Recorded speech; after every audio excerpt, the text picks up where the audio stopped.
Welcome back to the podcast. We're your hosts, Abigail and Matt.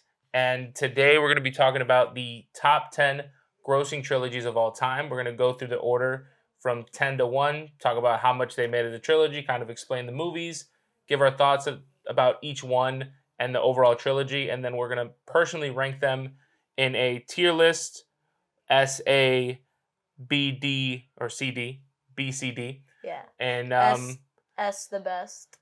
S the best, D being the worst. And we're going to then reveal them at the end. But as we're talking about them, we're going to be adding the trilogies and kind of compiling our lists on our iPad. And then we'll reveal to each other what our lists are. And then we'll kind of like have a little bit of conversation about it then. Perfect. Let's do it. All right. So we're just going to hop straight into it? Hop straight into it. All right. Number 10 on the top 10 grossing trilogies is the Dark Knight trilogy. They made $2.49 billion as a trilogy. Just finished watching this. Yes, she just finished watching these. For the first time. For the first time. I watched it for the 47,000th time. Obviously, Christopher Nolan being my favorite director.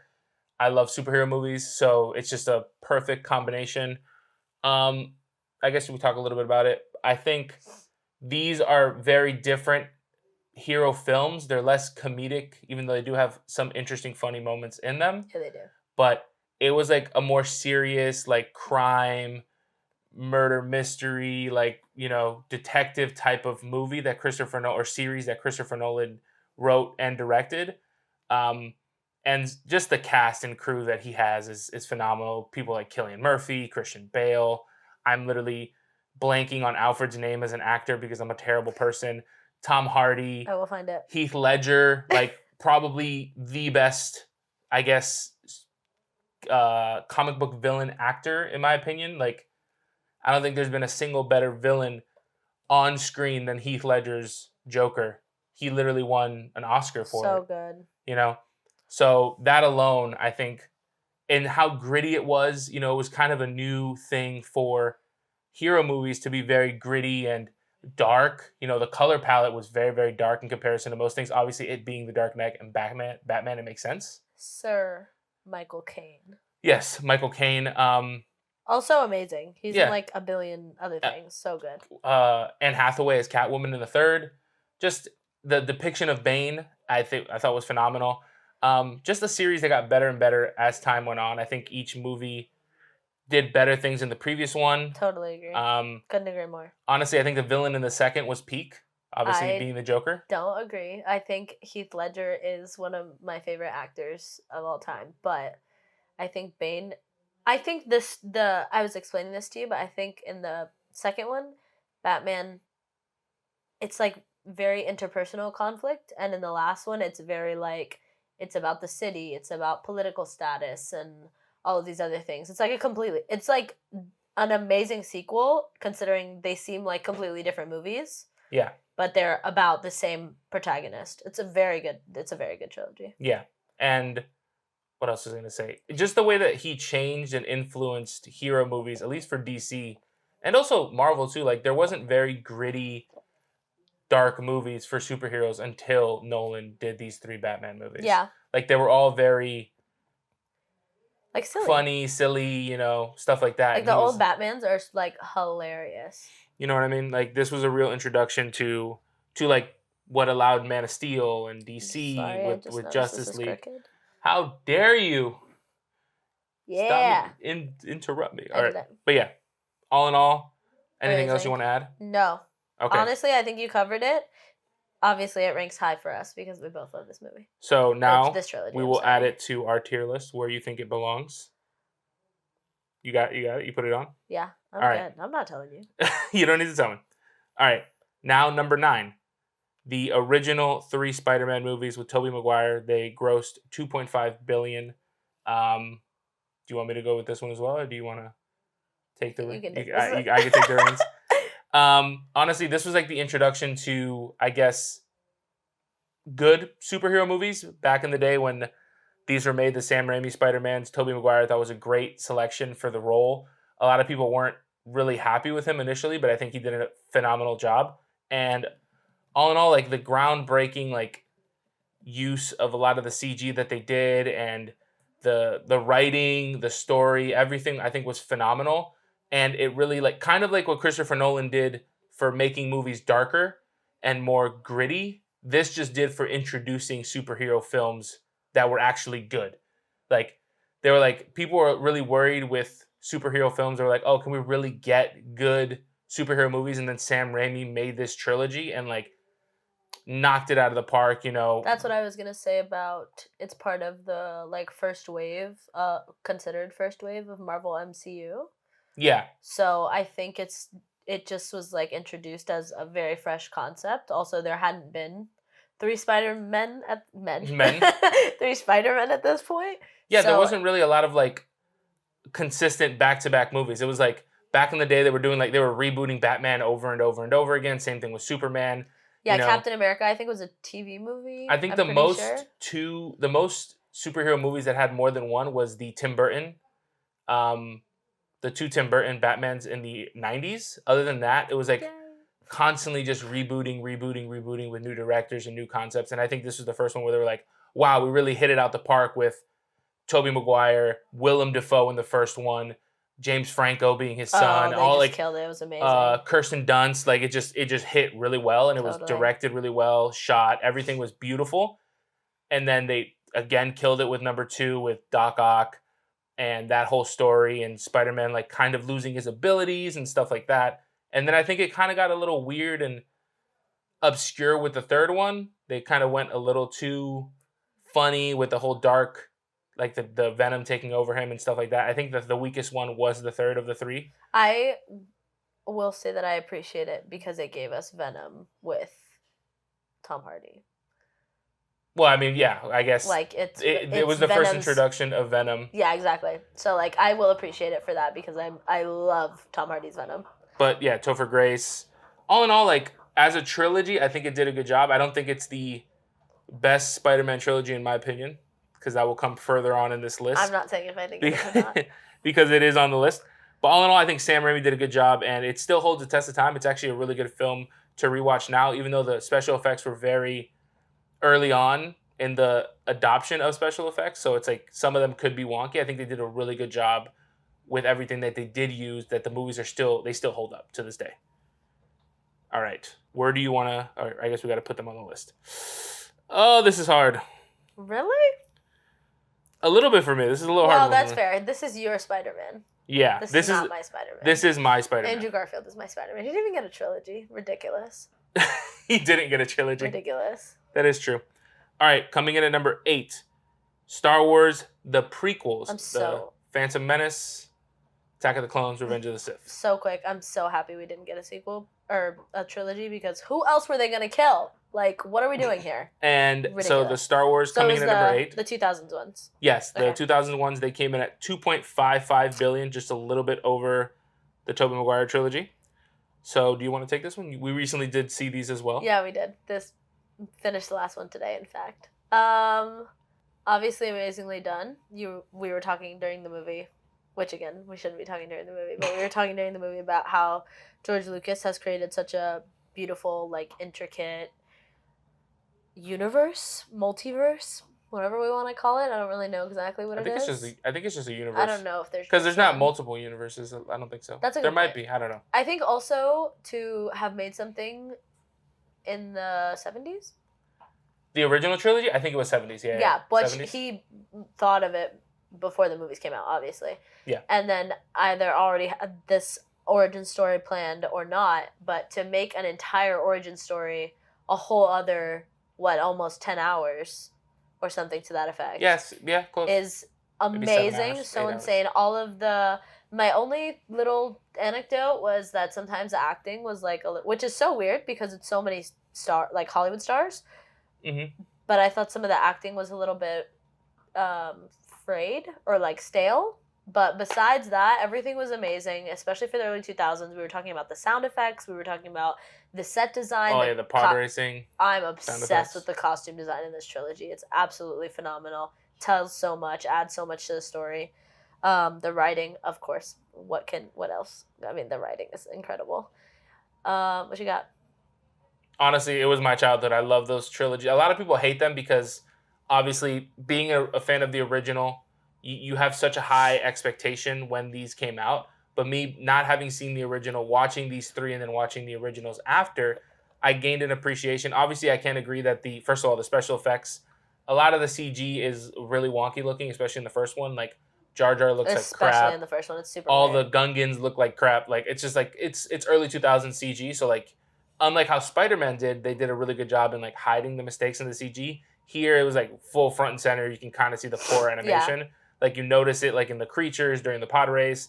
Like they CG Jabba. Honestly, Jabba from the originals looked better as a like animatronic, Yeah. whatever he was in the original movies. Looks I better agree. than what he looked like in the first the prequels. I also think Yoda. Yoda. And the third one, Yoda looked good. Like as years went on, they got better and better. Yeah, the like, third one of this trilogy compared to the first is like completely different. Yeah, I told her they It's got, insane. like, and she agrees that Like, they each visually. get progressively better, in my opinion. Very like, much so. The first one was the worst, and it was like poor Well, acting, to in be my fair, opinion. it's poor acting. It's a lot of Like the exposition. baby Anakin's atrocious. Padme Kid looks like a pedophile. Yeah. Like it's just you can't even tell that their age gap is only 5 years. Yeah, he looks like he's 7. She looks like she's 20. Yeah, It's a little weird. It's very, very weird. But it gets better in the second one. Gets astronomically better in the third one, and I think it closed out the trilogy really well. And I think it's a great like, I guess, coming of age of like Anakin growing up and becoming this thing, and how, you know,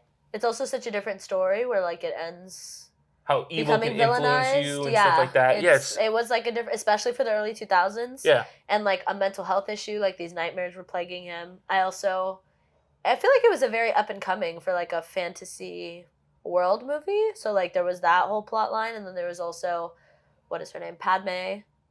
With the Senate and with struggling. the Senate, like she's a member of the Senate. She's a woman. She's pregnant, and she's still going to the Senate. I just think they did a great job in really good. It's building really the universe good and taking the original source material that they had with the first trilogy and adding on the prequel. And then there's another trilogy that we're going to talk about later. Yeah, the fact that this is based off of something else is insane to me. Like, you would think this is the baseline. Yeah. This is crazy. It's so good. All right, put it where you think it belongs.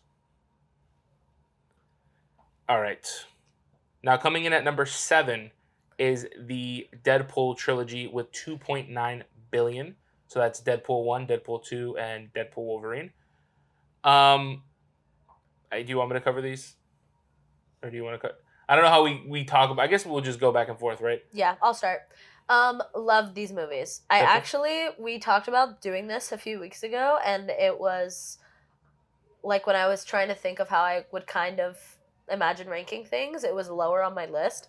But I think that it's such a revolutionary movie for comedy in media, in Hollywood, especially in like a time of you have to be very careful with all the things that you say and do.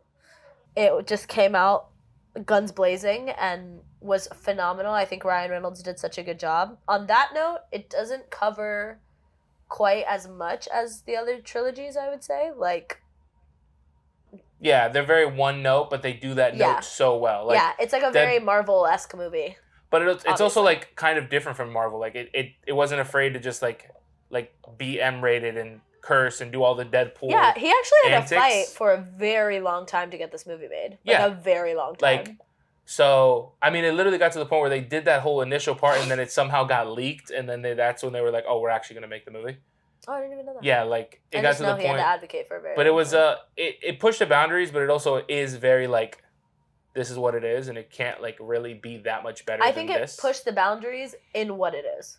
Yeah. Like, in it being Marvel-esque, it's comedy, it's action and adventure, and just a lot of stuff going on. Mm-hmm. In that, it opened a lot of doors and like pushed a lot of boundaries and crossed a lot of lines in a good way, in an amazing way, but not anything, I would say, extraordinary. Yeah, and I think it has one of the weakest of all the movies from these trilogies. Like, I think Deadpool 2 was a very weak movie. I really love the first one. The second one kind of got Deadpool 2. Yeah, it was not my favorite. I think Deadpool Wolverine is really, really good. Like, I love the Hugh Jackman and him together, and that whole I love Hugh Jackman. Traversing the multiverse to try and like find a better version of Wolverine to save the people that he loves and blah blah blah and all that sort of stuff, because Logan in that universe had passed away. Yeah. And I just think it they've turned knobs in the first two, but the X-Men Wolverine turns that knob to like 1,000,000 and just says, fuck it, we're just going to go crazy. I think they also redid a lot of concepts that they had messed up in the last few years. So, like, Doctor Strange in the multiverse, I don't know. People have mixed feelings. I did not like that movie. Doctor Strange and the Multiverse of Madness? Yeah, I did not like that movie, and I especially did not like how they handled the multiverse of things. Like, just the way that there was, like, a scene where you traveled through a bunch of the universes. Different multiverses? Yeah, and you, like, kept changing. And in this movie, instead of bringing, like, such an obscure concept, they were like, oh, we'll just have all the Deadpools come and be against them. And, like, it's like they were using a concept that was built from Loki, the TV show, which is the TVA. Right, exactly. Which I kind of want to take away points because if you haven't seen Loki, you don't know what the fuck the TVA is. That's a good point, actually. Like, I hadn't thought about that. I also they kind of give you a little bit of episode. an explanation of the TVA in the movie, but not enough to like fully understand what their goal is. Yeah, who the this guy is. follow-through's not there on that point. All this sort of shit. So like, what the fuck is the TVA? Given that I watched all the Marvel shows and everything, so I understand everything across like every movie and every universe, but that they have in the films. So, but if people haven't seen that, it would be a little confusing. But all in all, I think it's my favorite Deadpool movie just because I love how they just crank it. They're just like, fuck it, we're gonna go crazy. Yeah, I totally And Hugh agree. Jackman and him, I think, have such amazing chemistry. It's so fucking good. That them together, what makes it so good. All right, put it on your list where you think it belongs. I am a go-go. All right, number 6, The Hobbit trilogy at $2.93 billion, just a little over Deadpool. A little over? With an extra 0.03 of a billion, which is like 30 million, I guess. I don't know. I was about to say like nothing, but like it's 30 not. mil? It's really not. The Hobbit trilogy. I guess a prequel to what is The Lord of the Rings. I think Peter Jackson did a phenomenal job with these movies. My biggest complaint with this trilogy is the way it was shot. A lot of it is shot in 60 FPS, so it looks a lot more... I genuinely forgot which one we're talking about. The Hobbit. Okay. The Hobbit. It just looks more television-y than film. You know, people who play video games will understand this concept. It's just a sensory thing that you kind of understand that something's frame rate looks smoother. They do this in the new Avatar film as well in a lot of the battle sequences, where just everything looks a lot smoother because there's more frames in the middle of each of the frames. So something isn't doing this, then this. It's doing these extra steps in between, so it adds smoothness. But your eyes, when you're so used to seeing things at 24 frames per second for your entire life in film, this movie looks a little jarring. Yeah. But other than that, obviously, it's Peter Jackson. The story of The Hobbit is phenomenal. I think the acting was great. The special effects, obviously, it's a much newer film compared to the original Lord of the Rings trilogy. It's phenomenal. Benedict Cumberbatch as Smaug. Everything is just phenomenal.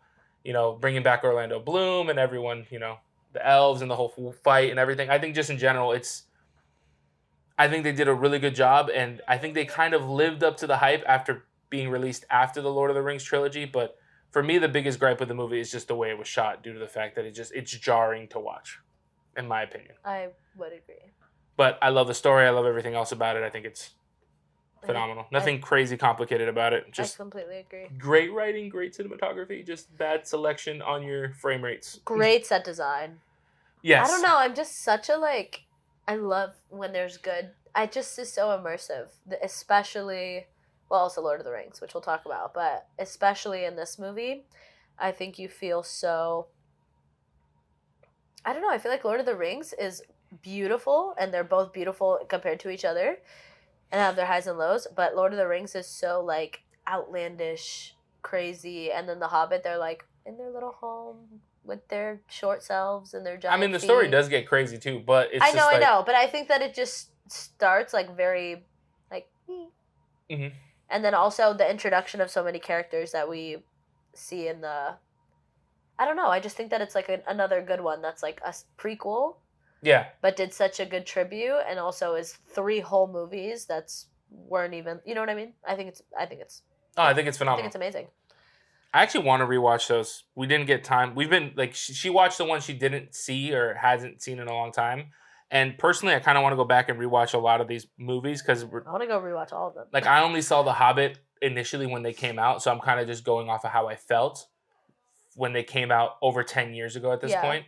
So it's it's kind of hard to like give a true review when I haven't seen it in 10 plus years. I'm just going off of how I feel from these movies. But yeah, I think they did a great job. They just, like I said, the frame rate just really killed me. Just it being 60 was like, or whatever frame rate it was. If I remember correctly, it was 60. It just looked jarring for me. All right, and now number 5, the Lord of the Rings trilogy, at 2.96 billion, an extra 30 million more than The Hobbit. What is there to say here? These movies are fucking phenomenal. These, like The Hobbit, this is just the story, just the journey that these people take over these 3 films, and the acting and the world building and the way you build emotion and connection to these characters. Like in the first one, Yeah. you know, they the initial group of everyone, like the Fellowship of the Ring, and taking Frodo to destroy this ring, and what is his name? Ben. Oh, what is his name? The guy from Game of Thrones. Ned Stark. I don't remember his name in Lord of the Rings, but the actor. Things like Sean Bean. Oh, Sean Ben. I'll tell you right. Sean Penn. No, No, that's not him. Sean Bean. I think it's Sean Bean. But him, and like him giving his life for Frodo, and then Wait, what is it called? Lord of Game the of Rings, Thrones. Fellowship of the Ring. Keep going.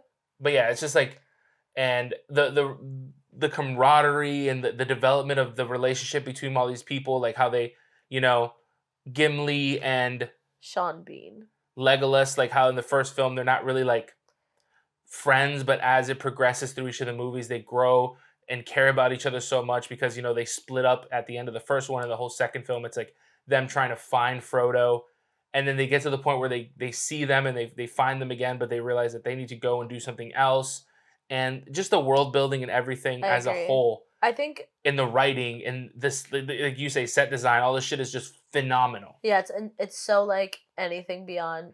I don't know, when you're coming up as creators, you or as a human, your As a human. imagination becomes more and more limited as you age. So when I see people who are like well over 10 years old coming up with these like insane worlds and sets and characters and intricate things and elves meeting dwarves and angels and all of this shit, it's so like amazing and reminds you kind of your imagination. I was gonna say, I think these movies are also very, everybody can have everything. Like if you are okay with fantasy, you can enjoy this movie. There's Mm. comedy, there's action, there's suspense, there's romance, there's the trilogy just packs has a little bit of everything Yeah, in literally. such, in my opinion, in such an even way, besides horror, but in such an even way where like I don't know, man. The way those dudes, when he puts on the ring and those wraiths are like following him, it's fucking I scary. And know, then but they stab him on the I'm saying like hill, and he it gets like sick. Welcome to Derry. Like Okay, yeah, it's not a it's not horror, horror. but like, yeah, It's scary. yeah, Like it's terror maybe or suspense or whatever you want to call it, but it just has something for everybody that if you were with a group of friends and everyone was like, "We're going to watch this trilogy." Everybody can walk away being like, "I didn't just waste 10 hours of my life." So I think it's a good solid piece altogether, all 3 of them. yeah.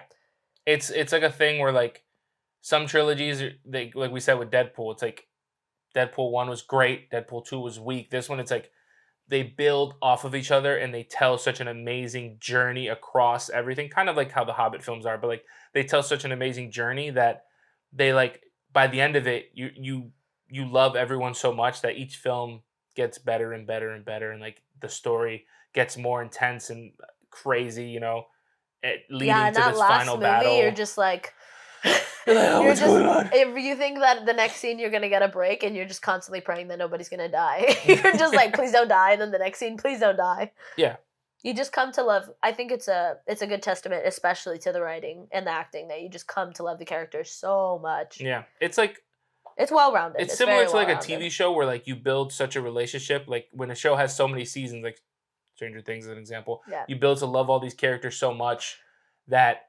you're first of all like sad to see it go, but also I've invested so much time that you want to invest more, and that this movie is like, this series is such a building that journey and all that stuff Yeah, together. It does totally. such a good job.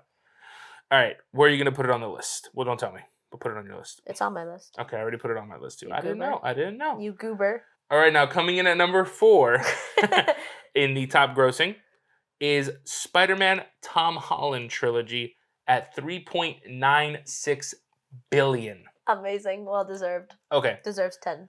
that's factually incorrect, but it is a great trilogy. I think this might have been the first Marvel character that got introduced in another movie that then got his own film, I think, if I'm remembering this correctly. I have no idea. Other than, like, I guess the Thunderbolts is a bunch of different characters from a bunch of different This would have been stuff. before that, so this would be the But first yeah, I think one. this was the first one because he was obviously introduced in Civil War as part of Tony Stark's No, team. Natasha Romanoff. But I think Black Widow came out after Homecoming. Black Widow came out during COVID. Yeah, but she was the first one. He was the first person to get his own film. Oh, after having been Homecoming, in other yeah. people's films. Okay, I think he yes. was the first one because I think everyone else had their own movies at that point. I think I Ant-Man think had you're already had right. it. Because I remember seeing him in Civil War and you were like, oh my God, he did such a great job, like landing in Onderoos, catching the shield. Yeah, that whole it was fight fun. in the German airport. And then you were like, when are we going to get his own movie? And then you got Homecoming. And I thought that was amazing. Oh, Also, and they smashed Michael it. Keaton as the It was so Vulture. good. You know, finding out his daughter is like the girl he has a crush on. Yeah. And his like kind of coming of age of like, I want Tony to trust me with the tech he's giving me. You know, I want to, I guess, like, please him and show him that I'm not a child and that he can trust me. And then through that, like, kind of losing the trust and having to go back to like his OG suit because Tony wasn't supporting him because he didn't feel like he was trying to grow up too fast. And then battling the Vulture, and that whole first movie was so phenomenal. I think was amazing. I think it's totally one of the agree. greatest. I guess it's not an origin story because he has already had an origin due to the fact of Captain him America. being in Civil War. Mm-hmm. But like, I guess the continuation based off of those actions that happened beforehand, I thought was great. I think they did a good job. I agree. The second movie, not so much. I did not like. I did like That's some. the one with Gyllenhaal? That's the one with Jake Gyllenhaal where he's on vacation I remember. in Europe, and Tony Stark is already dead in that one, and he gives him the glasses. And it's a little too, I guess, first of all, tongue in cheek and like comedic, which I think is fine because they do it a lot in Spider-Man movies because he is a kid. But I think there's ways where you could have did it, and like I didn't like the villain because it was more of like he didn't really seem like an actual villain. Like Mysterio in the comic books is illusions, but it's not like the way that he does it in this. And I guess they kind of made it more techy and more sciencey. But like it was just like, I don't know, I just didn't like it. And then like the way he got the glasses and like the way they fabricated these monsters, and Nick Fury not realizing it till the end of the movie. Yeah, you didn't like and like progression of the plot. Just the whole plot as a whole. I just wasn't a fan of the second film. Second movie. Like it's like how Deadpool, the second one, is the weakest. This one is the weakest, personally. I agree. Actually, yeah. The things that happened in this movie helped lead to No Way Home, which is the third one, which I think is the strongest of the trilogy. Like, it's so good. Course. It's like the most nostalgia bait movie of all time. Just for the fact that, like, well, okay, so when you were talking, I was thinking about how not only was he introduced in Civil War, but he's kind of the merger between Last Generation, between the Endgame. What is that called? Saga? Oh, you're talking about the Thanos Infinity War saga. The whole, Yeah, but like yeah. all of those characters and all of, you're growing up with it. If you're somebody who grew up with Captain America, if you're somebody who grew up with Tony Stark, if you're somebody who, or just watched them at that time, the placement by a Marvel, by Stan Lee, of these, which Stan Lee's God already bless dead. him. It wasn't Stan Lee. It was Kevin Feige, I think. Well, He's he the one also who's... wrote the comics, so Stan Lee did write the comics. Yeah. But So, I'm gonna give him some credit. he's not the one who orchestrated this whole thing. I think it's Kevin Feige. I think his That might be placement in just the MCU already is a masterpiece. If you are somebody who has not been watching all of the movies that they came out with in the last few years on Disney Plus, who hates all of the garbage that they, like just all of these shows that they keep coming out with and all of this stuff and just to get money and all of that, if you're still watching, I think one of the biggest reasons you're still watching is because Spider-Man has made a segue between that saga and this new people. Yeah. Like, I loved Thunderbolts, but between Shang-Chi was after Endgame? Before Endgame? You're asking where was Shang-Chi? Yeah, whatever. I don't remember where it was from exactly. from that time frame, those years when Endgame came out, that like year or two after, all the way to now, probably the one thing that's been really carrying for me is what is his face? Tom Tom Holland's Holland? Spider-Man, the trilogy. I also think It pushed the narrative forward. not just the MCU generation gap, but a genuine generation gap from people who grew up with Tobey Maguire's movies or even watched Tobey Maguire's movies. If you're 50 years old and you were seeing Tobey Maguire's movies when you were 50, you're 70 now and watching all of them come together after you watched your kids grow up, and it's just a beautiful generational like coming together. Connector. Anybody could go and watch No Way Home and be like, "Oh, it was and so there was fucking so good. many. There was so much closure. I think my favorite Spider-Man is Garfield, Andrew Garfield Spider-Man. Oh, with him and Gwen in the closure. I think him and 'Cause he Gwen got to was like save dead on. It was so MJ. beautiful. I think it salvaged that plot line for the MCU. And also it was just like it was very MCU-y. It was very funny. And the first one was very friendly neighborhood Spider-Man. I think that they had dragged so far away from like he's a kid. Like he's in high school. He's a kid. He has a best friend who's a nerd. He's a nerd and he has a crush on a girl and that's it. Like and they brought it all the way back down to that with what's the first one called? Homecoming. It was just I think it's it's one of the best. Yeah, because now he's Marvel back to that kind ever. of with Yeah, he's coming back to it with the brand new day in 86, which it'll no longer be a trilogy once that movie comes out, so it's going to leave this list. That's true. There's something else too. Avatar? Oh, hold on. But one thing I want to add, I think similar to Captain America, so a lot of people noticed this, that Captain America was used as like a bridge film to release a lot of the exposition. Yeah, Captain America I'm stroking out here. The Captain America trilogy was used as like a window to release the exposition that was needed for the development of the universe as a whole. Mm-hmm. Like if you notice that, in Civil War, they introduced so many new characters that then went to have their own movies. And the second one, there was a lot of development that led into Hydra and the stuff that was for the Avengers and stuff like that. The first one, like the Captain America's objectives were to like be the bridge gap between all these other worlds and like all these other movies and universes. So it fit well when going into the Avenger films. And I think Spider-Man kind of did that with No Way Home. It bridged the gaps between, even the second one, it was like, oh, this is the first one where Tony Stark is dead and he's gone, and like how they're dealing with the repercussions in the world of him not being there anymore, right? Happy's basically like dealing with Stark Industries and all that sort of stuff. And then the third film where him and Doctor Strange basically erase him from time and like deal with the multiverse and all that sort of stuff, and kind of introducing that whole aspect into the universe and stuff like that. Similar to, not exactly like Captain America, but using him as like a bridge movie to develop all these other things. Yeah, I think was really great. Valkyrie, I think his name is, the villain in the first one, being at the end of Morbius, because he got moved to a different universe during No Way Home. I don't know if they're gonna pan out any of that sort of stuff, but there was like a lot of stuff where Tom Hardy being teleported to his universe. If you notice that, like that happened at the end of the second Venom movie or third one. There's like a lot of connections. Yeah, like like when you see the Rhino in the in the panel in the purple mist. It's from Andrew Garfield's the last movie. Yeah. But yeah, so there's a lot of things. I think also obviously so well done. Oh. The writing, the acting, the special effects, all that stuff is phenomenal. It's Marvel. They do a great job. Hundreds of millions of dollar movie budgets. So obviously. All right. Now coming in at number 3, Jurassic World, the Chris Pratt trilogy. 3.98 billion, only 0.02 billion more than Spider-Man. I guess the introduction back into the Jurassic Park or Jurassic World environment since the original movies that came out.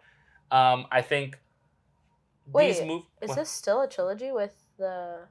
That's a new trilogy. The Jonathan Bailey one with Scarlett Johansson, it's a new trilogy. So there's the original, which I think isn't even a trilogy. I think there's 4, I don't remember.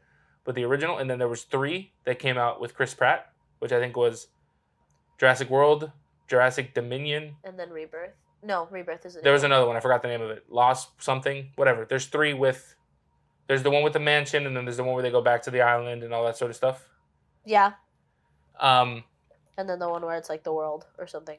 So first of all, I think the concept of this trilogy as a whole, was really cool. Where they're bioengineering these Fallen Kingdom. Was that the third one? I think so. It's Dominion, Fallen Kingdom. I think so. I could be wrong. But yeah, so these movies, I thought the concept was really cool. Like, where they turned basically into a theme park where everyone can go Jurassic World, Fallen Kingdom, Jurassic World Dominion. So it's Fallen Kingdom, then Dominion. Yeah. 2020. Opening up the park and having her basically like they're bioengineering all these new creatures to like be bigger, scarier, and how like man is always trying to get too close to the sun, and then they get bitten by it. What is it, Icarus? They get burned, yeah. What is it? It's Icarus, right? Who flew too close to the sun, had his wings cinched, and then died. Yeah. But it's like that concept of like with basically dinosaurs. They're bioengineering all these things, and they like also just the environment, the setting, the theme park, all that sort of stuff was done really, really well. I also just love everything Chris Pratt's in. I'm gonna say that right now. Chris Pratt, the GOAT. Very talented. Very, very talented. I will say What will you say? It's an amazing concept, first of all. Second of all, I love that they used the part of the the progressive nature of technology. They used it not just in the movies, in the CGI, in the way that we're seeing it, but they use it in the movie like as a concept. Oh, it's been so and so years since Jurassic Park, and it actually has been in the movies, and here's how science has progressed, and here's how, like you were talking about, the bioengineering and all that stuff. Mm-hmm. And was such a cool twist on an old concept, and such a cool new concept for a new generation who maybe has never seen Jurassic Park. They should, but maybe who has never seen it, or just didn't enjoy it as much because it's not like all of the things that you watch today. So I think it did really good with that. I do dock it a little bit just for the fact that it is already based off of such a renowned series. Yeah, movie it's concept. Also not a very deep film. Like, it has cool concepts and it's executed well, but it's also just like a traditional blockbuster. I think Chris Pratt just carries. Like, the other acting the other acting is atrocious. Yeah. I think, yeah, there's not really, like, you don't get any pull from, like, even Deadpool, you have pull with him. You know somebody in your life who has that kind of comedy. If you don't, you need to get somebody because it's a great time. You know somebody in your life who's like him, and he has all of this trauma and this past experience and this history that you, even if you haven't experienced the same thing, you can just relate. And in these movies, there's, like, not a lot to relate to. I feel like it doesn't really draw you to watch it for emotional impact. It draws you to watch it for, like, adventure and being really cool, and I would love to see dinosaurs in real life. But otherwise, he kind of, like, he has that relationship with Blue, I think, the raptor? Yeah, Blue. With Blue, which you might call, like, an animal to, like, a pet relationship. But then, like, that dissipates so quickly when Blue's off his rocker and they leave. So there's not, like, it's not a heavy movie. It's a very light, it's literally just light, blockbuster, have a good time. Enjoy it, and leave without a second thought. Yeah. Laugh, look at the cool CGI. Yeah, which totally. Some of it is really, really good. Some of it, obviously, it is getting it's getting dated at this point. I think, when did it come out? Like early 2010s, 2015? Something like 2015, something like that. So obviously it is getting, like, the special effects are getting dated compared to some of the stuff we see now. Obviously, totally.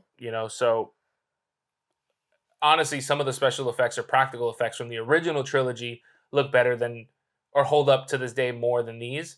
So also the storyline is just on a decline from the first movie, I think. I think. Oh, I'm sorry. I think it's just like the first movie was such a fresh concept, and then, like, Yeah. But they're just like fun, eat popcorn, turn your brain off. Yeah, pretty much. Type of movies, you know what I mean? What's number 2? Number 2 is the Star Wars latest trilogy, the Rey trilogy, at $4.4 billion. Would you like to talk about these? I love these movies. I really liked seeing the how they handled Padme in the originals, and I have just seen it for the first time also. Don't come for me. Um, but I loved, I think, growing up and seeing how everybody talk. I don't know, when I was growing up, it was very much Luke Skywalker and Darth Vader and Paladin. What is his name? Who? Palpatine. Palpatine. And all of this stuff and Leia. And then I think like I heard about Leia a bunch, and then slowly as I was getting older, I would hear like, "Oh, Leia in the gold bikini, and Leia in the gold bikini." And I was like, "Enough. I've had enough." So I think that with these movies in it's such a fresh take on this, not that the old ones ever get old. It like always feels like a fresh movie because the older trilogies are so brilliant, but this one is just has that like female protagonist. I think also I talk a lot about how I love this trilogy has Adam Driver's character Kylo Ren, Kylo Ren. who is just like always trying to figure out which side he's on and is trying to be as dedicated as he can possibly be. Kylo Ren is a lot like Anakin, except without the certainty of like one side to the other. He's like constantly, I think, mentally teetering, and I love how genuinely human that feels. Also, the effects I think are incredible, so good. I just love this. I think this is a really really good trilogy. It's such a strong, and it also like Luke Skywalker comes back, and there's all of these older, you know what It's I mean, again that Leia, nostalgia and bait. yeah, Harrison Ford. which is good bait, not a You know, negative thing. It's amazing. that was my biggest thing with this trilogy. Like I thought it was just obviously there's really cool concepts like in the world building. Obviously like the droid that's like a ball, BB whatever his name is. Yeah, BB-8. The concepts I forget around that's new. Finn with like being a stormtrooper and like kind of breaking away from that and like breaking out of that mental like lock that they have and like Yeah. that whole thing with him. Um, Ray as a female protagonist, I think, did an amazing job. I will say that Finn, watching this movie growing up, Finn, and by growing up I mean like as a teenager, Finn, I did not understand Finn breaking away. I did not understand the like severity of it because I didn't realize that they're all clones. Yeah, I did not know that until literally 2 days ago. So watching the prequels. yeah, the prequels. So I was like, I mean, that's cool. Like he's leaving the dark side, but now having known that, I think it's even cooler. It's even more like broken away from the pack. Yeah. There's a lot of cool concepts that they execute in this movie. Like one of the biggest things that so when I watched the original Force Awakens, I had just sat down in a theater for 24 hours watching 1, 2, 3, 4, 5, 6. Yeah. So I was in the Did theaters. they play them in episode order? Yes, when I went to watch yes. when Force Awakens was originally coming out, the theater that I have local to me offered you 24 hours. You can watch all of them leading into the Force Awakens, but 24 hours straight. Yeah, nonstop. And it was like there was a lot of cool concepts that they executed on. Like I always thought about like the thing with Kylo Ren in the first movie where he stops the blaster bullet midair. I was like, why have they never like used the Force to stop bullets? They're always like hitting the bullets with the lightsaber. But he does that and he stops it, and I thought that was so cool. Like they do a lot of the building of the world and a lot of expanding on the story. But I also think that it's kind of repetitive. Like the general overarching story is very repetitive. I agree. It's just like the Jedi coming up and it's similar to the original trilogy, like the ones from the 70s. Like it's very like this is the kind of same concept with a different generation, which is fine. I think that's why I like the Kylo Ren storyline so much, is because it's like the Jedi light side is not really going to change because it's the light side, but I feel like there was a significant shift in the dark side in this movie. Yeah, in the whole trilogy, I think there's dark? A significant. Is it gray? Are we choosing it? Are we not? We don't know. But like if you watch the first one, Force Awakens, it's very like the story is very similar to A New Hope. For those who have seen A New Hope, obviously, which is the original trilogy. Very similar. Like Luke has Obi-Wan. Obi-Wan's like his trainer, and Rey has Han, who is basically like her like even though he's not a Jedi, but he's like kind of the one who like he's her mentor. Mentors her. and then he ends up dying to the villain, which is what happens to Obi-Wan. Vader cuts him in half as like Obi-Wan basically gives himself up as a way to like be a martyr to Luke's ascension to get to the point where he can kill what is his father that he doesn't know of at that point. But like the first film Crazy. is Way. very similar to A New Hope, so it kind of like follows that same pathway just in a different way and has new characters along the way, which I think is great. Um, but yeah, I think it's a overall great film. It's just like there's a lot of things I don't like with the way the story is driven, in my opinion, in this trilogy. Like I just didn't like the way it was, I guess, written for some of the movies. I wasn't a fan, Okay. I think I would love to see also a prequel. but I do want to rewatch them. I would love to see a prequel of these movies, and I would love to see in between 4, 5, and 6, and 7, 8, 9.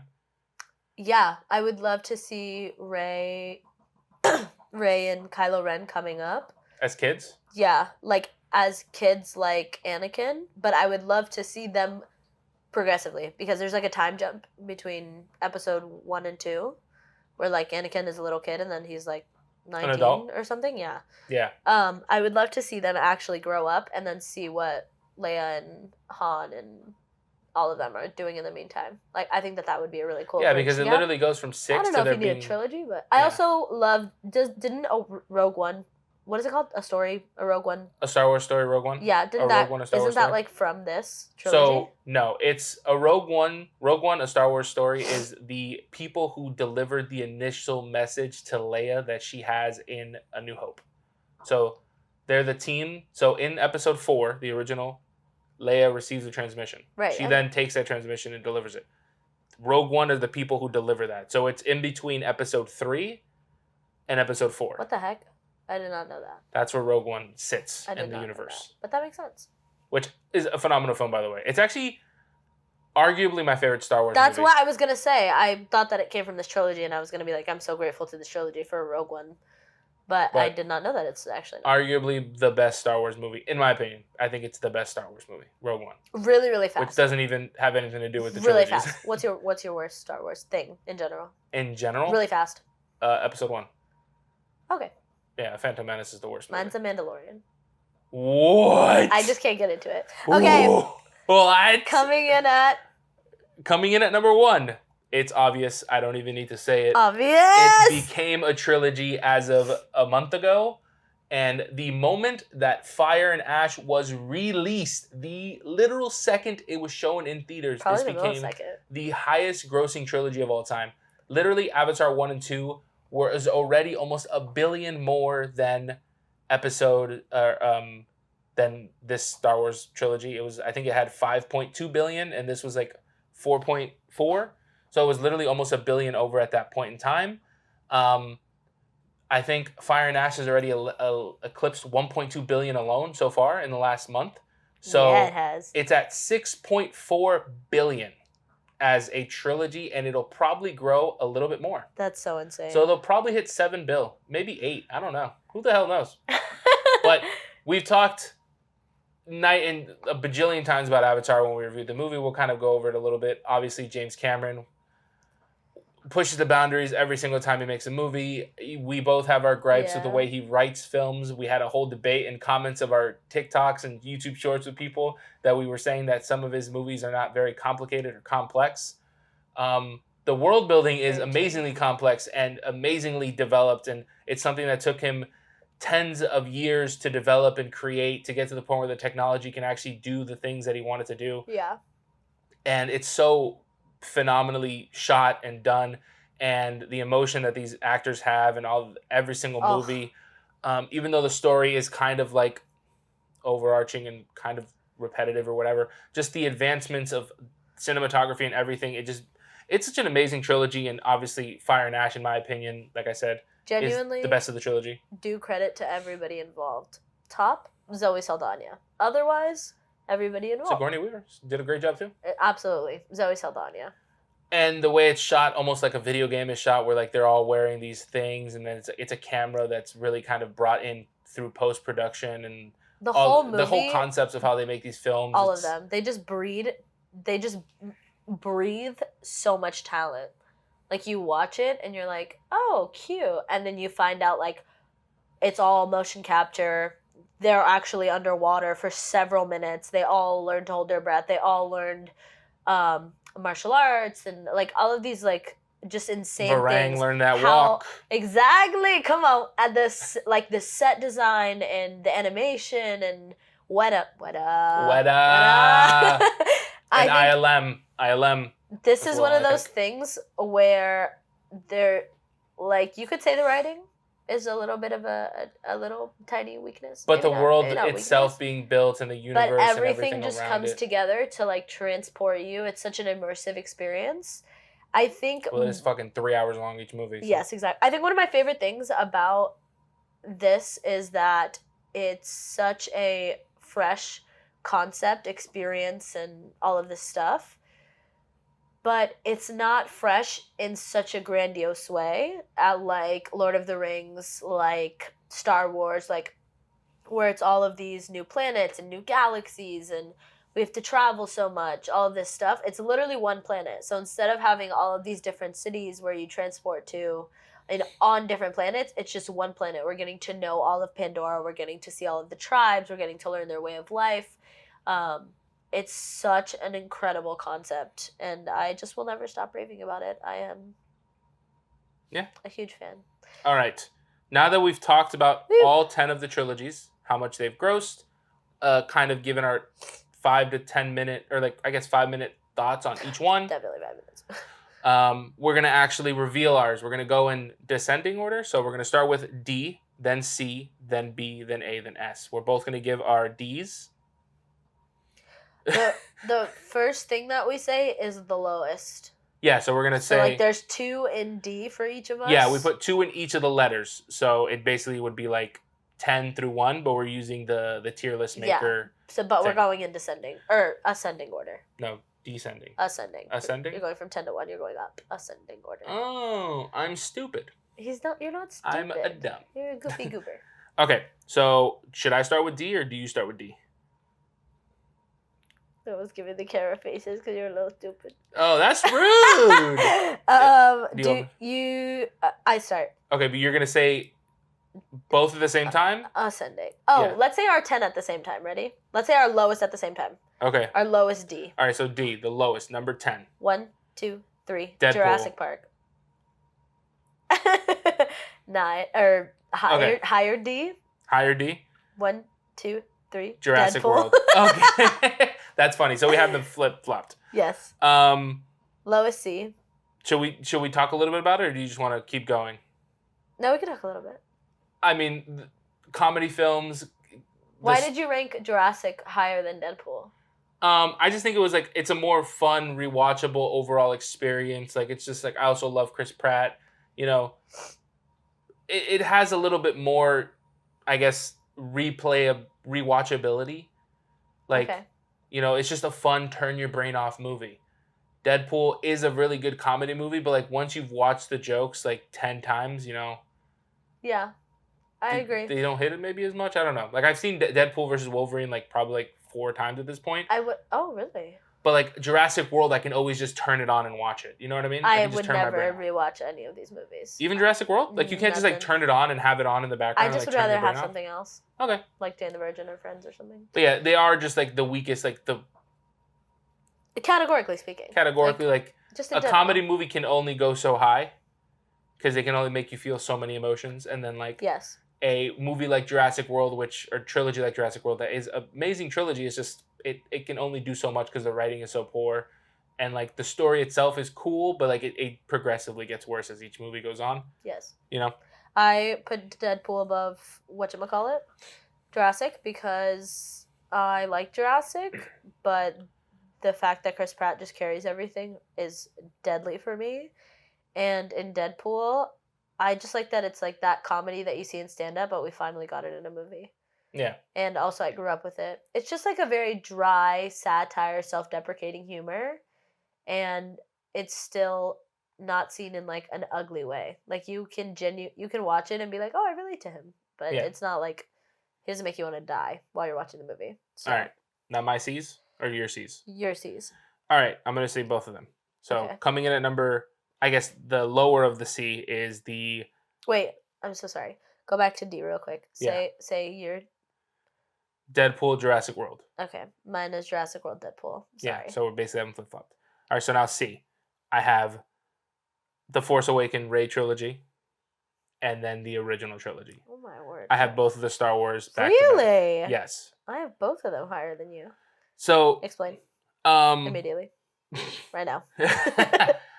George Lucas, like, it's similar to James Cameron, where like I think the writing isn't super strong. I think the acting is phenomenal for a lot of the actors, but George Lucas is like a world developer, a world builder, a universe, like all this sort of stuff, like everything within the Star Wars universe. I love so much. But again, the original trilogy, they don't really hold up well, especially in the special effects department. And then the newer trilogy, I just don't like the direction of the movies. Okay. I don't like Finn as a character that much. Like, even though his concepts are cool, Poe, which is the pilot, I don't really give a shit about him at all. Ray is a good character. I fucking hate Kylo Ren. I think he's a bitch. Like, for lack of a better word, he's not like not Anakin though. Anakin is also a bitch. Thank you.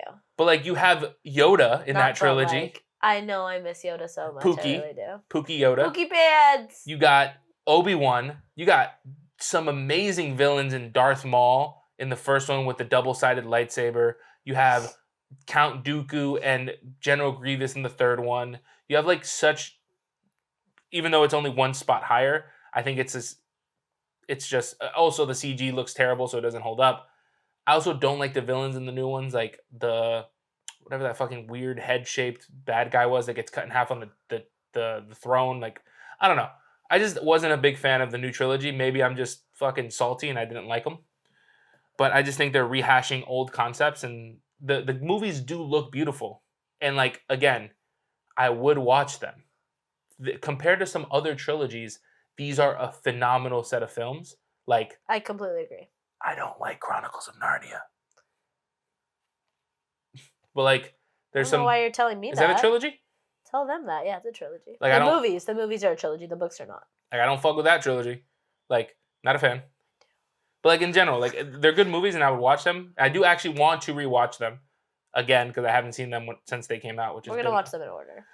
But yeah, so those are my C's. The Star Wars, both the Star Wars, specifically Rey and then Anakin. Okay, oh wait, I was gonna say something about whatever. Your My C's. lower one is The Hobbit. Okay. And my higher one is Tobey Maguire's Spider-Man. Okay, that's fine. I'm no salt here. The lower one being The Hobbit is just because Lord of the Rings had to be higher than The Hobbit. That's funny. Because it does. I mean, I represent the Hobbits. Yes, Those your are my people, homies, your 411s. But also, I don't want to hurt you, but with my giant feet. But also, I don't know. I really do love a good origin story. In my opinion, actually, I think the reason that it's here is because the origin story for Star Wars is so much better than the origin story for Lord of the Rings, in my opinion. Okay. For me, that's fine. Prequels are below the originals usually. And this one ranks lower as a prequel for me than the Star Wars prequel, so it's got to be lower on the list. Okay. And then That's really interesting because you're more like a fantasy girly and less a galactic warfare. Yeah, but the galactic warfare is so fun. I swear you just like Padme's outfits. Bruh, you can't even. Every single one of the prequels, she's like, her fits? Dude, or whatever you guys... Excuse me. In episode 2... she had like every color under the rainbow. You could tell she was happy. She was thriving. The costume design, immaculate. She looks, well, actually, I should say, Leia looks just like her. Well, and then her daughter should look just like her. And that's what I'm saying. They played a great tribute. And then in the third one, guess what? What is she all wearing? Black. All black. It's navy blues and dark browns and all black. And you know what? He eliminated her, and I've had enough of him. Down with that man. Anyway, not the point. Okay, so those are your My higher C is Tobey Maguire's Spider-Man. Just that's it. He's not the best Spider-Man as a whole, so... Andrew Garfield, I think that he had the best villains. Yeah, I which is think he why did. they're basically all the villains that they brought back in. No Yeah, Way exactly. Home. Willem Dafoe. Besides What is Jamie it? Foxx, which Green is Goblin and what do you Doctor mean Jamie Foxx? Oh yeah. Besides Jamie Octavius, Foxx, yeah. Doc And Ock, the and Green Goblin. oh wait, the lizard wasn't in the new one. The lizard, those two other ones were I know Andrew Andrew Garfield. Garfield. There was also Sandman, I which know. was from That's what I Tobey was gonna Maguire. say. Yeah, I think that he had the best villains, but besides that, me. Also, And his Gwen was not super enticing. Gwen, is that her name? his Mary Jane. Yeah, his He's Mary MJ. Gwen is amazing. Andrew. Yeah, but his love interest just did not do it for me. Yeah. And I love her as an actress, but no. B. All right, B. For me, lower of the B is The Hobbit, and then the higher of the B is Tobey Maguire Spider-Man. So I kind of had them both just one rank above you. Oh, that's so funny. Cute. Honestly, similar to The Thing is like I think The Hobbit is a great trilogy. I just don't think it's as good as Lord of the Rings. So I have Lord of the Rings higher, obviously, Okay. because I haven't said the name yet. But that literal, I will always say this, the way it looks it just pulls me out. It was happening in Avatar as well. Like I was like, It was happening. but the thing is with Avatar, it's only in certain sections. I'm pretty sure The Hobbit, the entire film is shot at 60. Like it's shot at a higher frame rate or something. There's frame interpolation, smoothing, some shit's going on. But because I fucking remember watching these in theater and I was just like am I watching it felt like I was watching a television show. 48 frames per second. That's what it is. There we go. Which is double. Because traditionally shot at 24. To create a more immersive 3D experience with less motion blur, though this choice led to mixed reactions, with some viewers finding the hyper clarity artificial and video-like. Yeah, it felt like I wasn't watching a movie. Yeah. So that will forever pull me out of the movie. And again, it's like a pet peeve of his. It is. It's if I want high frame rates, I'll go play a video game. I will not go watch a movie. That's a good point, honestly. And then Sam Raimi's Spider-Man, the biggest issue with that movie is like that trilogy is I don't like. I think Tobey Maguire did a great job, and Sam Raimi did a great job directing these films. I just didn't like him as Spider-Man. His Spider-Man is. We've talked about this before. I think he's the weakest of the Spider-Man as Spider-Man himself. I think he's a good Peter Parker, but him as Spider-Man, Andrew Garfield just actually shows you what Spider-Man should be. Andrew Garfield's Spider-Man is so fucking good. Like him as Spider-Man, him as Peter Parker is atrocious. But him as Spider-Man, like he's like, oh, a knife, my biggest weakness. Like it's just he's so like animated, and Tobey Maguire is not. And I think Tom Holland does a perfect like mixture of both. I think he's a great Peter Parker and a great Spider-Man. He's just not as good in either of the two. Like I think the writing is just so different. Like in Tom Holland, they gave him writing as Peter Parker that's very lighthearted. Yeah. Andrew Garfield does not have any lighthearted, except for literally the bully with the basketball court, and that was it. And there's like nothing else lighthearted. He's just a depressed teenager. Half of the movie, or more than half the movie, you are Spider-Man, and if you are not the best Spider-Man, when there's other Spider-Men that are better than you, I think you have to have a lower ranking. Yeah, I agree. And the third film was just super lackluster. Like I did not like the third one. It was meh. Okay. So it was like great, bad, and it kind of ends the trilogy on a sore point. You know what I mean? So it makes it worse. Yeah, instead of on a high point like the rest of them. Like the Tom Holland Spider-Man had the weakest in the middle, but it went so high in the third, and it was the best one. So it ended the trilogy in such a great way. So now your B's. Yes. What is going on here? Your BBs. My BBs. Your BBs. Lower Lord of the Rings, higher OG Star Wars trilogy, which is insane that I have it higher than you. Yeah. Well, I just think absurd. Very strange, because this is definitely your thing. Lower Lord of the Rings, because everything above it is better. I would have put it higher if everything above it wasn't better. And then, obviously for every reason we talked about, higher being the Star Wars trilogy was, obviously I haven't said Rey yet, because I like Rey's a little bit better. For sure. I guess this is like spoilers. I actually on this note, Rey's what is it called? Star Wars, the trilogy, episode 7, 8, I call it the Rey trilogy. Yeah, the Rey trilogy is my Luke trilogy, because I did not watch the original Star Wars. Well, mine isn't the Luke trilogy either. Mine's the Anakin one. No, but the storyline, how you were saying they're very similar. Oh, yeah, I understand. So Rey is my Luke. Like, I did not watch the original Star Wars before, which my mom this weekend was like, "What? How? Why did we raise you like this?" Luke is for you is just her Jedi master. Yeah, but she is practically Luke. I mean, she's Yeah. light side. She learns how to be a Jedi. yeah, like all of it's like her plot is like very fairly similar. So for me, it's like very similar to the first movie, to the original movies. I'm sorry, But you but don't have that like pretext of like this is like the original. yes, exactly. I didn't know that. Like for me, Yeah. it's almost like Luke is like Rey, not Rey is like Luke. Yeah. And then I just love the mental emotionality of this trilogy. I love docked it it's for that though. Even though like I didn't the watch emotionality. No, the whole like it being like the other ones. I know, which is so maybe I would dock the originals for being like Rey. No, because you have to take. So I'll give you an example with Jurassic World. Like a lot of it is like building off of the originals. Yeah, Which I docked it because like it's not very original. I also do. Like it did have original concepts because even though I didn't watch the original Jurassic Parks until after. Well, I saw them before Jurassic World, obviously, because I was watching films at that point. But I watched, even if I didn't see 4, 5, and 6, like the original Star Wars trilogy, until after I saw Rey, I would still retroactively be like, oh, these are very similar films. They're kind of just copying, not hit beat by beat, but they're pretty much taking the story and adding some fluff on top of it, but following the same thing again. Yes, I think the beef is that I'm a lot like Rey. Not to like, I just am. Like I'm a woman who. Are you? I didn't know. That's terrifying. I'm a woman who is very just similar to her in a lot of ways. So I think I'm just more drawn to. You're more connected to that her character. Style of exactly her That's style of Jediing.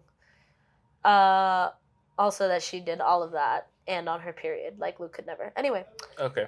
Your A's? My A's. So coming in, I guess lower A is the Tom Holland Spider-Man trilogy, and then upper A is the Lord of the Rings trilogy. So what's really interesting for me is that just to go back to my B's, I have The Hobbit and Tobey Maguire, and then literally right after I have Tom Holland and Lord of the Rings.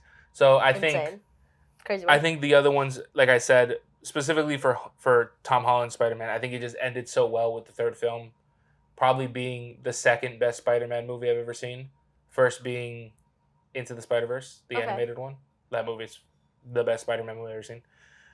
But I think No Way Home did such a good job to kind of close off that trilogy, which I guess now is going to be not a trilogy anymore because Brand New Day is coming out. But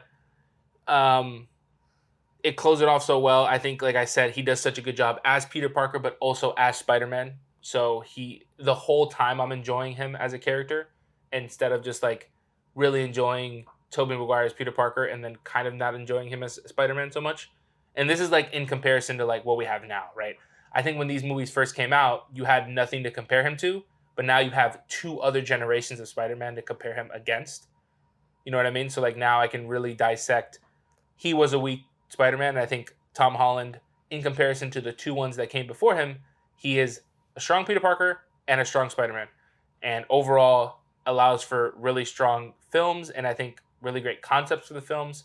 You know, him being, like I said, the first person to come in after being part of the world and then having his movie afterwards. I think he did a great job with Homecoming. Agree. So Far From Home was a little weak, but then ended so well with Also, I feel like he is the strong point of Far From Home. Like, you really do watch that movie because Tom Holland is and then so amazing. 1A, Lord of the Rings. Self-explanatory. I went fucking ham explaining the movie and the journey and everything. Yeah. It's just, I love that film. Incredible. I've seen that trilogy as a whole, back-to-back, all 3 movies, probably a dozen times. They're such good films, and I love the whole story.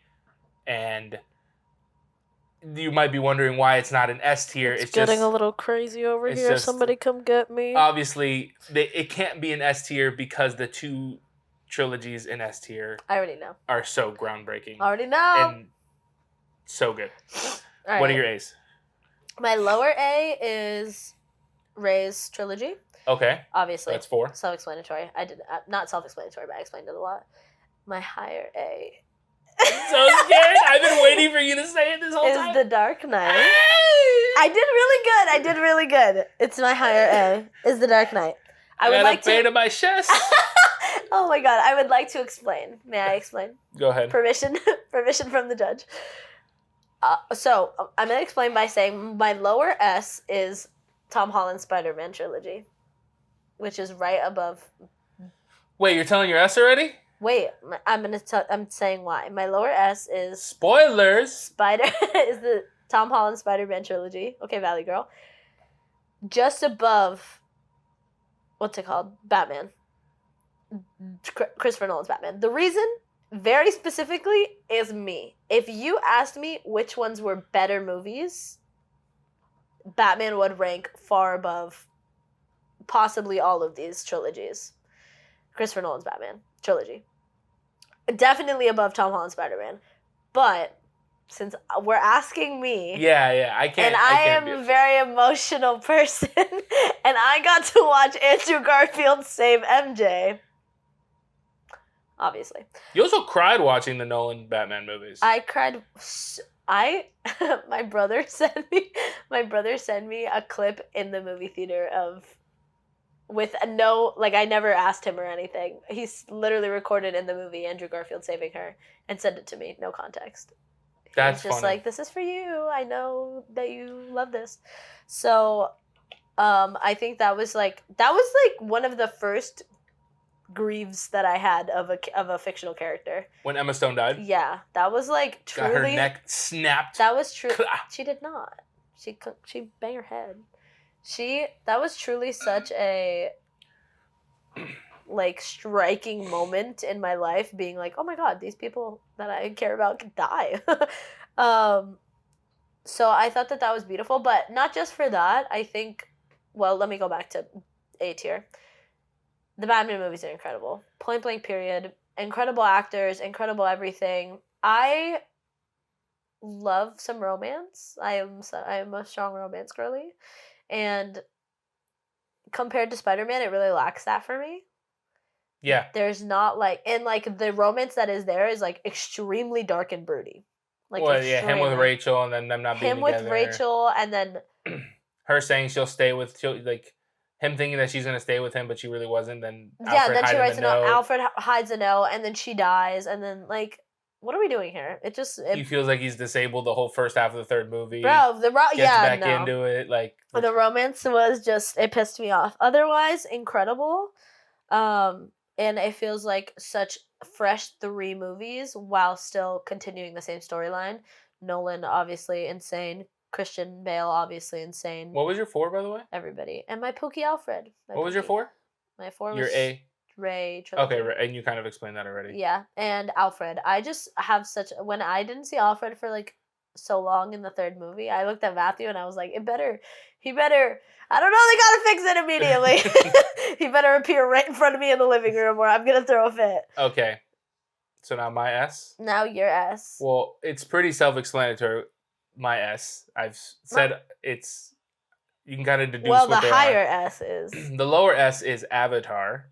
Insane. And then the higher S, the number 1, in my opinion, trilogy of all time, Christopher Nolan's Batman. Compared to... I'm Batman. Forgot him. Christopher Nolan is my favorite director. Like, it's not even a question.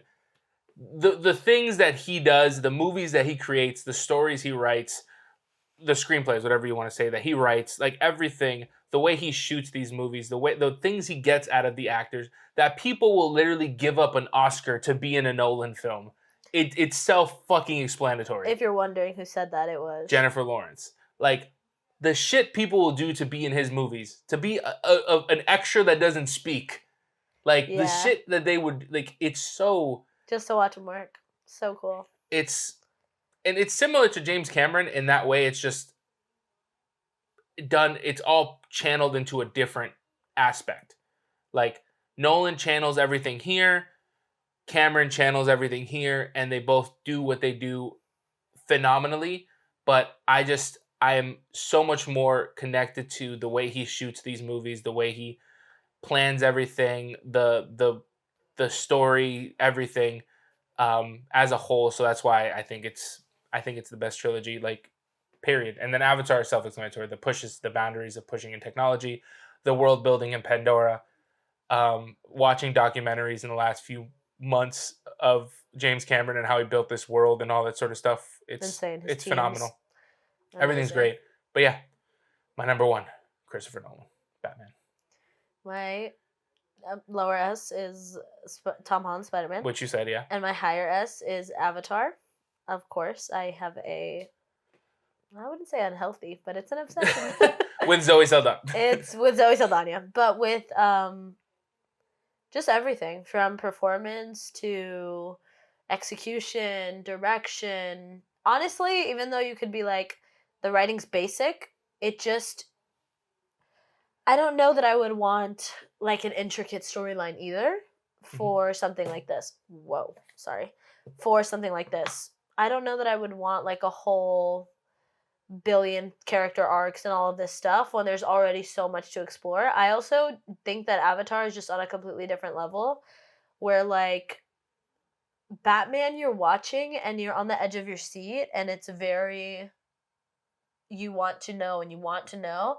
And Avatar is very like you actually sit there and eventually you're like not in a theater with people anymore. You're in Pandora. It's an extremely immersive experience. And I just love that, especially for something that's gonna have me sitting there for 2.5 hours. Mm-hmm. It needs to have like a something to remind me that like there's nothing that I have to do after this movie except watch this movie. Yeah. And it just does that for me. It's one of the few movies that I can watch on repeat and just genuinely enjoy and not be like, oh, it's time to cook dinner. Skip dinner. Watch Avatar. it's transcending in the world building that James Cameron did in Pandora, and similar to like I think how Nolan is transcending in his writing and story conceptualizing, and less so world building, but more so like the way everything is told and like it's shot and depicted. Like his set design is in 3D animation basically, but his set design in the films and how everything is practical and everything is like he gives like Heath Ledger, he gives him range to like do what he does a little bit. You know what I mean? Like even him and Two-Face, that whole scene when they're in the bed and like that's all like almost improv. Like he When had who's in the bed? remember when he's in the hospital leading up to the scene that I told you like Oh he yeah, yeah, improv yeah, that yeah. like and then leading outside the whole explosions and him like he gives his act, which I also think James Cameron does give some leeway, but it's a little bit less leeway in the sense because it's everything's done dynamically in post production. Right, so it has to be a specific. It has to be a very specific way. Yeah. Yeah, I totally agree. But yeah, I think they're both amazing and in their own ways, and I kind of understand why totally you have agree. Tom Holland, Spider Man, like above it because. I'm just like a nostalgia bait. Like you can't. Like, But it's also just like it. the Dark Knight trilogy is extremely like moody in a way where I don't think you like films. Not that you don't like films, but that's not your like forte. It just like it not like I don't know. I don't leave the movie. I don't leave any like of you the probably Dark didn't Knight. like any of the DC movies like Justice League or The Flash. Oh, that's what I was gonna say. Also, it's like a comic. Like as much as I love all of these, as much as I love Marvel, and I really do love a lot of DC things. I mean, I watched The Flash for so many seasons. Oh, the show? Even after The it went CW completely show? off the rails because it just got insane at some point. I truly love that like it's this world, but it's otherworldly and superhuman, but still very much human. I love all of that, but it still has like a comic feel. Mm-hmm. So to me, Batman is incredible. But like when I finish Batman, I'm like, it's Batman. I'm Batman. Like I finish Avatar and I feel so transformed. I feel like Zoe Saldana has taken me to another planet. And it as much as this actually there's like a lot of debate around this, but as much as people think that Avatar doesn't make you question things, I think progressively throughout the movies it makes you question a lot of things. Real world, I have a social work degree, so this is like this is how I see movies. It makes you question a lot of real world things, and Batman does that, but Batman combines it with comics. There's just something about the fact that it's a comic that just takes me out of it. I don't know exactly what it is. Like if they didn't call him Batman and they just gave him like a fresh superhero name and it wasn't the Joker that we all know and has a million other things, like Joker. The movie Joker is standalone and it's so not comic-y. Yeah, it isn't Like at all. it's just a movie about a dude who is insane and does crazy shit and is like basically a mastermind But and you has also have to mental think that movie illness. could not exist if Nolan did not create these Batman films. Like it opened, like a lot of Yeah, I people, totally agree with he you. opened the floodgates for like this level of like comic book That's what I was gonna say. And in the same worlds range in that that it's like in the same range that I don't love that it's comic background. I do love comics. I'm not saying that I don't, but to give it such a high ranking, for it to have like a comic background and be rooted in that sort of universe. yeah, in that sort of fantasy. Like nothing else on my list is nothing. Avatar is fantasy, but it's very like ethereal, Yeah. uplifting And Tom Holland nature is just up there connection because of with the Awa, who I would call God, like in my perspective. Mhm.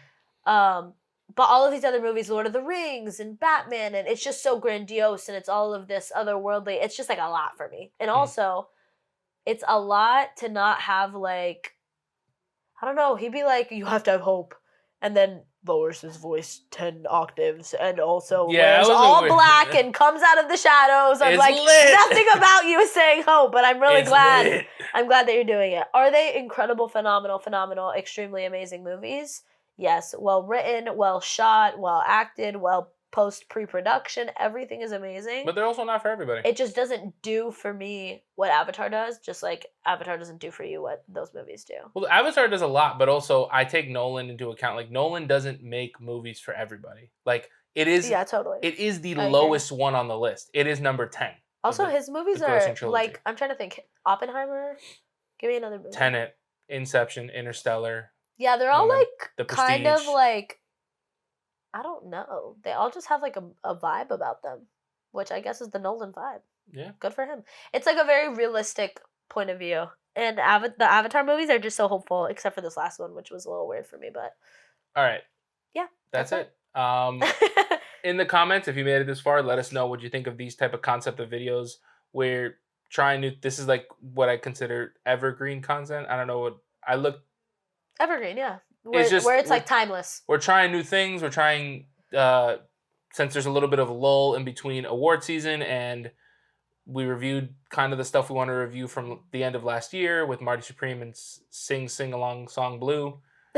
Songs on Blue. We got a couple more things that we want to do, like the top films of last year, which should be next week's episode. Gonna be the top films, and we're gonna review Golden Globes. Yeah, we're gonna talk about the Golden Globes and Critics' kind of Choice. a little bit about the Oscars and Critics' Choice and stuff like that. And then give our best and worst of 2025. But please let us know what your best and worst is. Let us know what your ranking is for the trilogies. Yeah, let we us want know to hear what what you guys think. I would love to see some more debate, and I would love to know if anyone's top trilogy is not Avatar or Dark Knight. I think a lot of people will probably have Avatar in the top. I don't think Dark Knight will be relatively close at all because it's like I said, Nolan isn't for everyone. It's such a different vibe, yeah. Yeah, it's the lowest of the trilogy. It was 9 previously, but Guardians got knocked out due to Avatar. It is something that makes Batman so unique. Nolan's Batman so unique is that it's not for everybody. It's kind of Avatar is kind of like the jack of all trades. Master of none, except master of fucking special effects. Yeah, but like it's kind of like got something for everybody pretty much. Yeah, where anyone like can watch the Batman movie. is if you love that movie, you love that movie. Yeah. Like if you can get Batman, if you can get gritty, you're gonna love Batman. Yeah. Yeah. I think some of Cameron's earlier movies were like very like Terminator and stuff like that was like kind of crazy niche concepts where like not a lot of people saw. But since he released Titanic and then into Avatar, it's just like Otherworldly. everyone's watching these movies. They're worldwide phenomenons and they're kind of made for everyone. Not that that's a bad thing. I'm just saying it's kind of like what I feel his thing is now. I agree. All right. Thank you guys so much for watching. We will see you guys in the next video. We'll see you on TikTok, Instagram, YouTube Shorts, YouTube long form. Kisses, love. Peace.